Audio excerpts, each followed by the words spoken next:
Okay guys, may i-share na naman ako sa inyo ngayon itong Adventure gas. Problema sa starter ito. Adventure. Problema sa start.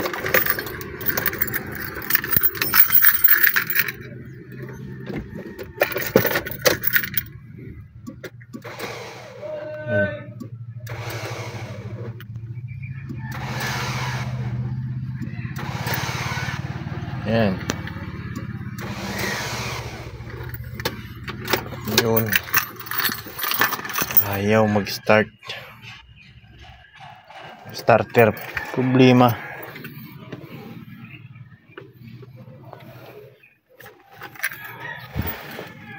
Baklasin natin. Ayan, babaklasin natin. Narinig niyo yung tunog kanina nung in-start natin. Gasnyaw lang siya, pero ayaw umikot yung makina. Kaya gagawin natin, baklasin natin ngayon yan. Ayan, dalawang 14mm yung tornilyo niyan. Tapos yung wire niya dun sa supply ng battery. Ito yung pinaka starter niya. Ayan, yun ang dalawang 14mm na bolt. Yan yung bolt niya. Ngayon, kalasin natin yan para matingnan natin yung loob ng starter kung ano yung damage niya. Okay, at ito na nga, natanggal na natin, kaso hindi lang natin na-videoan kung paano natin tinanggal kasi hindi makapisto yung camera natin sa baba kasi napakasikip niya, tapos alanganin yung pisto. At ito na, bubuksan na natin tong starter ng Adventure na gasoline engine 4G63. Ito yung tornilyo, dalawang 8mm na mahaba. Ito yung nag-hold ng field coil assembly nya, tsaka starter cover, carbon brush. Okay, tatanggalin na natin tong wire na nakakunik sa solenoid switch. Bubuksan natin to kung ano lang yung papalitan natin kasi sabi ng may-ari kung ano daw, kung saan daw siya makatipid, kung ano yung papalitan. Ayun, nalaglag yung planetary gear nya. Okay, tingnan natin. Ayun, ito yung problema nya. Ayan o, yung housing ng planetary gear. Ayun, yung iniikutan nitong tatlong gear, yung sa labas, yung inikutan niya. Ayan o, kita nyo yan, kalbo na. Kaya siya ngumangaw-ngaw lang pag in-start kasi ikot lang siya ng ikot, ayaw na kumagat doon sa gear housing ng planetary gear nya. Ayan, ito pala yung nangyari. Ito yung sira. Ayan yung papalitan natin guys. Okay, itong field coil assembly nya, wala tayong gagawin dito kasi okay naman, gumagana ito. Saka nasilip ko na yung carbon brush doon sa may butas nya, okay naman, mahaba pa. Okay, ito yung field coil assembly nya, Adventure ito. Tsaka yung rubber seal nya, yun, nagbitak-bitak na rin sa tagal na rin ng starter siguro na to. At tingin ko napalitan to dati surplus kasi may tatak siya ng pintura eh. Siguro pinalitan na dati ng may-ari ng surplus to na buo. Kasi itong pyesa na papalitan ko ngayon, medyo mahirap hanapin to. Kasi ito lang yung papalitan natin, yung surplus na yon. Okay, tanggalin natin tong solenoid switch nya. Natin kung may mga problema pa rito, baka kasi may problema pa na iba, masabay-sabay na natin. Okay, medyo madumi lang, lilinisin lang natin to. Yung papalitan ko dito, yun lang yung nabasagan na yun, yung nakalbo yung ngipin, nawala. Okay, ngayon babaklasin ko to para maihiwalay. Gawin nating sample kasi merong mga kamukha itong ganitong klase na pyesa. Ito yung fork nya. Ayan, okay pa yung fork. Talagang yun lang papalitan natin para makatulong tayo sa pagtipid-tipid ng may-ari. Okay, kasi ito okay pa naman tong iba na to pyesa, hindi naman to kailangan palitan na. Okay, babaklasin natin to. May lock to dun sa dulo. Tanggalin natin yung lock. Ayan, chichik. Double check lang natin to kung merong problema tong Windex drive nya, yung sa one-way bearing. Okay. Tapos maghanap tayo mamaya nung pyesa na kailangan natin. Okay.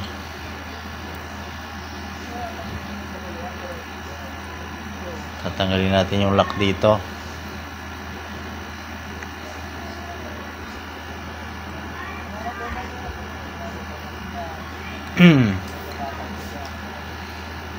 Ngayon siya, nakalbo siya. Nagtataka ako kasi kulay itim siya. Yung pala plastic pala ito. Plastic pala to guys. Yung housing ng planetary gear ng Adventure na gasoline. Ayan, doon sa may parang reduction gear nya. Ngayon, itong palabasin natin tong lock dito, yung lock ng pinion gear nya. Ayan, ba? Ayan, oh. Yan yung alisin natin para matanggal natin yung sira na yun. Aalisin natin yun. Okay. Ngayon, napalubog na natin. Susungkitin na lang natin tong lock nya, yung parang alambre. Kasi ito yung nag-hold para hindi lumabas yung pinion gear.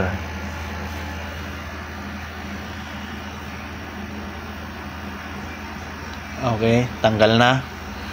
Ito lang din naman kasi guys yung pag binalik natin yung starter, ito din yung medyo mahirap ibalik. Kailangan na tiyaga ng ipit-ipit dito bago mo maibalik. Okay, ito na, nahiwalay na natin yun. Okay,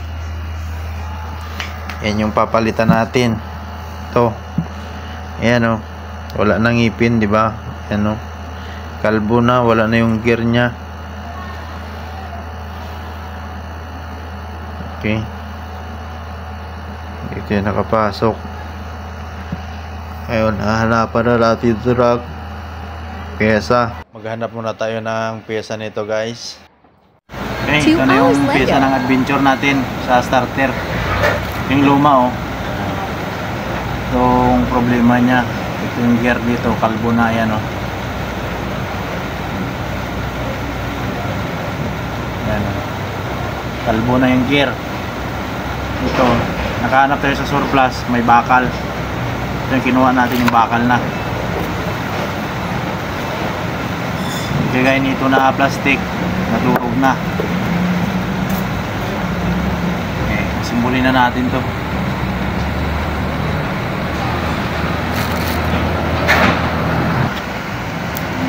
Ito yung nya, armature assembly nya.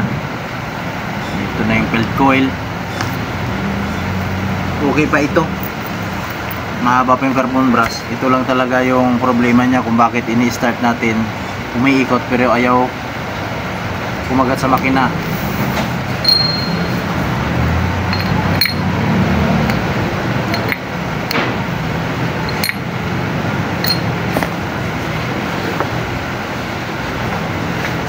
Lagyan natin ng grasa.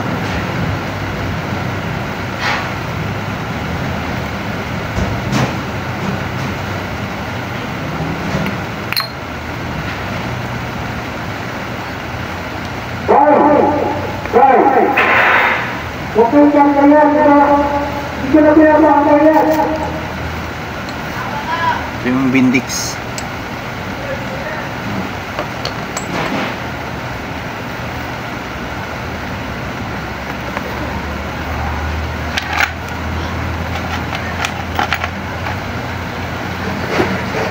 Ito yung lock niya.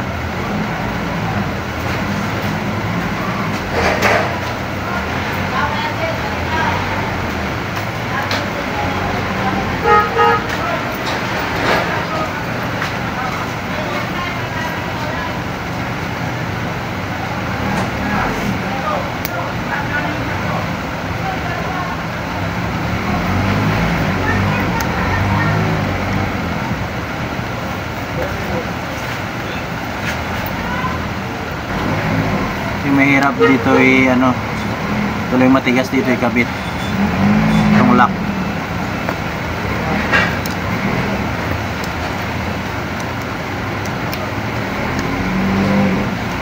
Pag ginagawa kasi yung starter, ito talaga yung mahirap dito ikabit. Ayan, talagang ipit-ipit talaga. Ayan, yung lock talaga nito kasi hindi basta-basta yung lock dito, hindi basta-basta yung hinaharangan niyang gear. Pag binira ng solenoid switch yan, talagang palong-palo yan. Ayun. Okay. Pumasok na. Okay, diba? Tsaga-tsaga lang, pasok na. Ayan, bubuhin na natin to, lagyan natin grasa. Okay, bubuhin na natin. Ito na yung planetary gear nya. Ito pa rin yung luma, binalik ko pa rin yung luma kasi walang damage yung luma kasi yung kalaban niya na plastic, wala namang bawas dito. Yun lang yung nasira, yung plastic niya na housing. Okay, pinaliguan ko na ng grasa to para bago natin buksan kahit masira at may grasa pa rin. Okay, ito yung fork niya, pati dito nilagyan ko na rin ng konting grasa. Ayan, para madulas, para hindi makunat pag pinatulak-tulak ng fork kasi yung fork nito plastic lang din yung fork nito. Okay, ayan. Okay, ayan, ito yung rubber seal nya. Ayan, surplus din to, sinama ko na, kinuha ko na kanina pag ibili ko ng bagong housing na yun, planetary gear housing. Okay,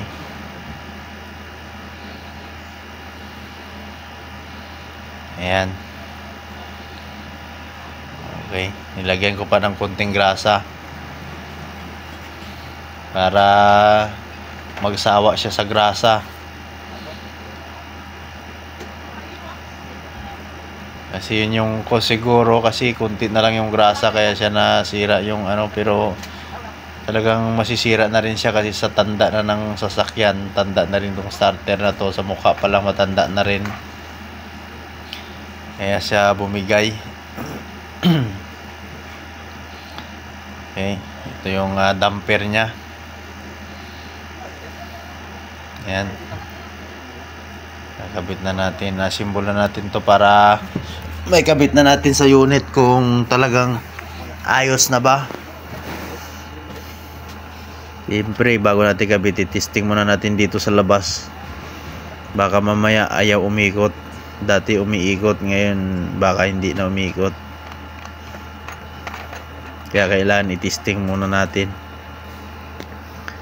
Okay, ubuhin ko na to. May bulitas yun sa dulo guys ha, may sa dulo ng armature.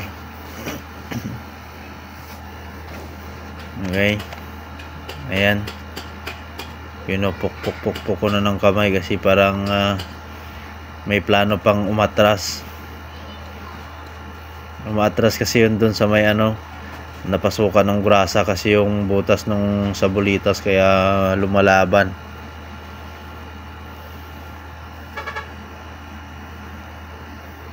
Okay, Pero wala pa rin siyang magawa, talagang susunod siya kahit lumaban pa yan. Ayan. Oh, yung may mga adventure dyan, oh, kung kayang-kaya nyo mag-DIY, ito na lang gawin nyo. Kasi talagang ito lagi nasisira sa starter ng adventure. Kaya pagpunta ko pa lang sa mga pisahan ng surplasan ng starter, dami na yung nagre-reklamo na talagang sirain daw tong starter. Ito daw lagi daw yung sira ng starter ng adventure, na mahirap daw hanapan ng pyesa. Kasi kailangan nila mag katay ng buong starter para makakuha lang ng ganong pyesa, kung ano yung pyesa na yun sa loob. Surplus lang yung nabili natin, guys. Tsaka may kamahalan yung ganong pyesa. Pero no choice tayo, kailangan nating bilhin para magawa natin yung kailangan nating gawin. Mura lang naman yun, mapapamura sa presyo.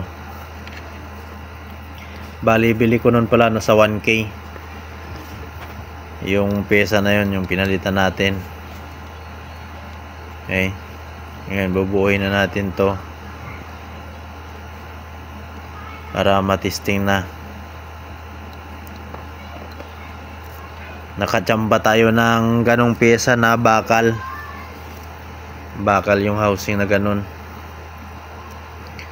O, sa mga adventure dyan, pag mga ganon yung tunog ng starter, maaring ganito din yung problema mangyayari sa starter nyo. Maaring ganon din yung sira. Sana may nakuha kayong idea dyan sa senior ko sa inyo na video na to. Kahit pa paano, sana may makuha kayong idea para pag pinanood nyo to, kayang-kaya nyo ng i-DIY yung starter nyo. Okay, pero pag mahinang loob, wag na. Ayan, tinest ko na sa charger. Ito yung ground sa ilalim, ito naman yung positive. Ayun, diba? Pumapalo na, umikot pa. Ayan, okay. Yan, tinisting ko siyang direct, tsaka dun sa solenoid switch, okay na siya. Sure ball na ito. Okay, ngayon talagang maikakabit na natin to. Okay, ayos na.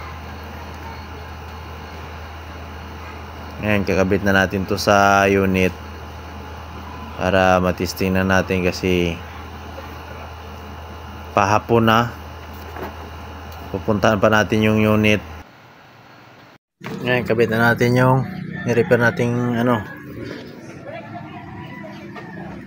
starter ng adventure. Sa ilalim, nakatago. Okay.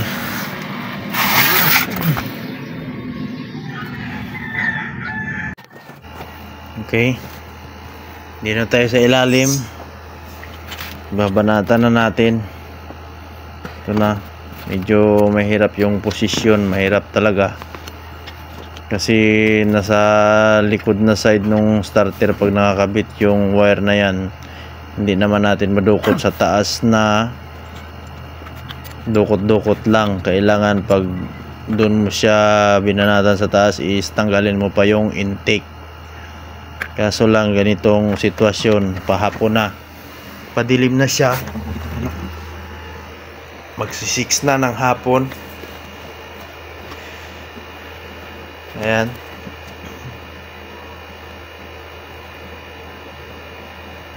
medyo mahirap ipwisto. Yung pagkabit ng wire is medyo alanganin din. Ayan, okay.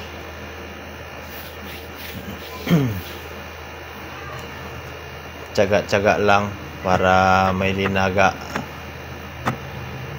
Okay,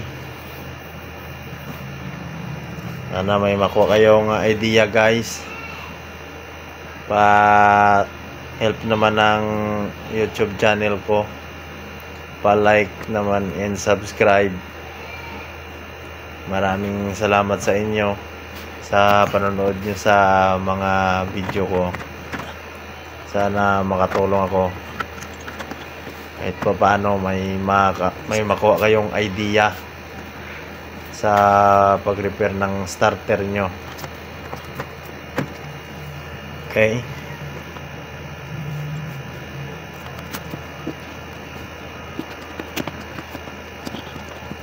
ayan, masikip talaga.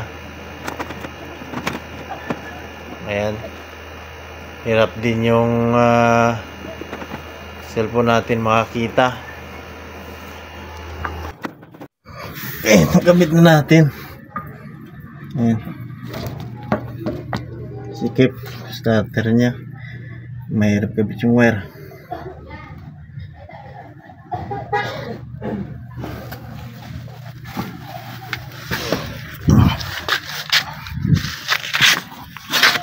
Okay, nakabit na natin ngayon. Ikabit na natin yung baterya na. Ibalik na natin yung negative wire ng baterya nya. Okay, para mapa-start na natin kung talagang okay na. Ayan, naabutan natin ng dilim pero maliwanag pa rin yung ilaw ng cellphone natin. Okay. Okay. Ayan. Nakikita na lang natin to, tapos i-start na natin. Check natin yung radiator nya. Ayan. Kunting may bawas na kunti sa tubig. Ayan. Wala tayo igiban. Dito tayo mag-igib sa reservoir nya. Ayan. Bawasan natin yung reservoir nya. Okay. Ayos na. Tignan natin yung tubig. Okay. Ayan. Takpan na natin para masubukan na natin i-start. Okay. Okay, pasok. Ayan. Ito natin.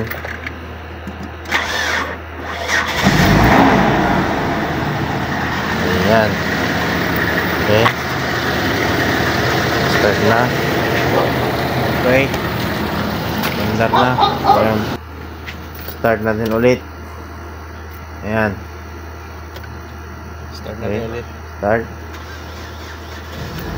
Ayan. Okay na. Okay. Andar na yung makina. Talagang andar na andar na. Ayan.